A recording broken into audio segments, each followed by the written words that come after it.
مشاهدينا الكرام، هاد القصة كتحدث عن الأزواج ومدى التفاهم بيناتهم، وكما تنقولوا العقارب والأفاعي اللي كيدخلوا بيناتهم.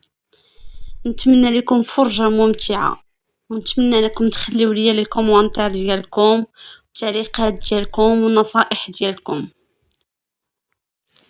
وبنيتي ما تبقايش تشكي عليا، عييتيني وعييت عماك، واش ديري لراسك الحل وزدتي غرقتي يا ولاد.